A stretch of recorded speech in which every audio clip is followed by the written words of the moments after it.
Once there was a woman named Sheila who had spent her whole life giving to others family, friends, even strangers. She left her home country with only one suitcase, one unborn child in her belly, and one dream in her heart to build a life of peace and meaning. But life didn't greet her gently. In a foreign land, 7 months pregnant and all alone, she found herself walking through the cold, unfamiliar streets, searching not just for shelter, but for herself. One morning, exhausted from crying the whole night, she sat on a bench near a park.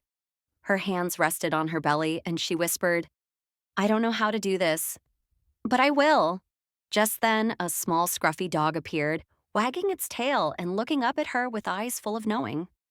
No tag, no collar, just a little soul who sat beside her, silently, or she named him Poltu. From that moment on, Poltu never left her side. When she cried, he laid his head on her lap. When she walked, he followed like a shadow. He saw her at her lowest and never judged. Over time, with him beside her, she found strength to work, to raise her baby, to smile again. Years passed, her baby grew. So did the bond with Poltu. If you like, please like, share, and subscribe to support our channel. One day, as she stood on a bridge, where she once thought of ending it all, she looked over the city she had once feared. Poltu was beside her, older now, his eyes gentle with time. She smiled. "I thought I came here to save my family," she whispered. "But I didn't know I'd have to save myself first." She didn't jump off that bridge. She walked across it, one step at a time. After crossing that bridge, Sheila made herself a promise.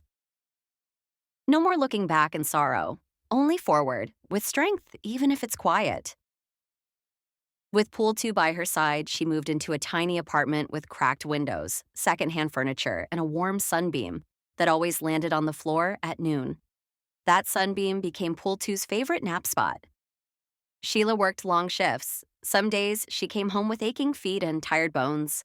But every time she unlocked the door, she'd hear the soft shuffle of paws. And there was Pool 2, tail thumping the floor like a heartbeat. They had their own rhythm. Late-night dinners where she shared her roti with him, music playing while she did chores, Pool 2 tilting his head like he was her backup dancer, Sundays in the park where she whispered dreams to him like secrets. She didn't have a husband, no big family dinners, but she had peace. She had Pool 2. And somehow that was enough. Years passed. Her child grew up and left for college, and suddenly the apartment felt quiet again. Emptier. But Pool 2 was still there. Older, slower, but still loyal. His eyes clouded a bit, but he always found her. Always knew her voice. One rainy evening, as thunder shook the windows, Sheila sat on the floor beside him. His breathing was slower now, chest rising like waves that didn't want to crash anymore. Tears filled her eyes. "You stayed with me when no one else did," she whispered. "You were my strength, my family, my light." Pool 2 blinked slowly, placed his paw on her hand, like he was saying, "You were mine too."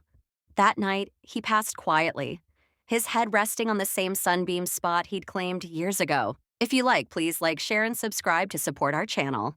Sheila wrapped him in the same shawl she wore when they first met. She buried him in the backyard, beneath a rose bush she planted just for him. Every day after, she'd water the flowers, tell him stories, and smile through tears. And something changed in her. She started feeding the stray cats who wandered near her garden. She built a bird station. She opened her heart wider than she ever had.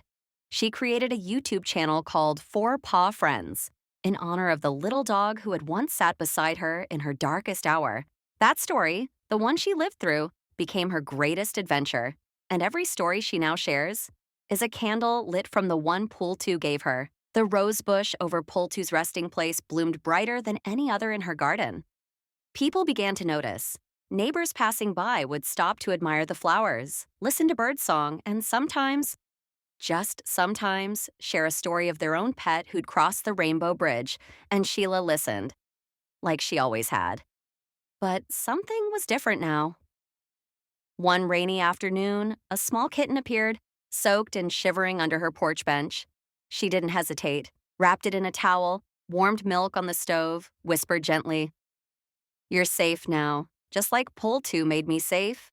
She named her Jojo, a name that meant joy. JoJo grew up soft and affectionate and curious.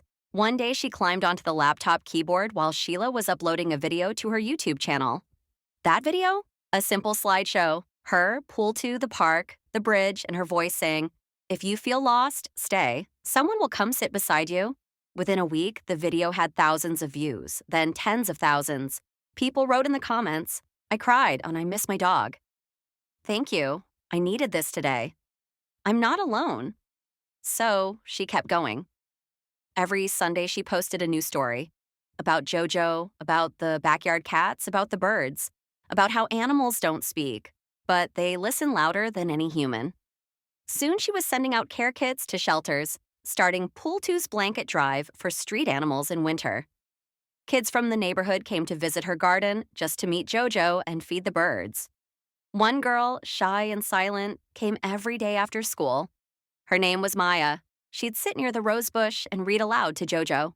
One day she whispered, "I used to cry a lot at home, but now I cry here." And then, "I feel better." Sheila smiled, heart full. That's when she realized this wasn't just her healing anymore.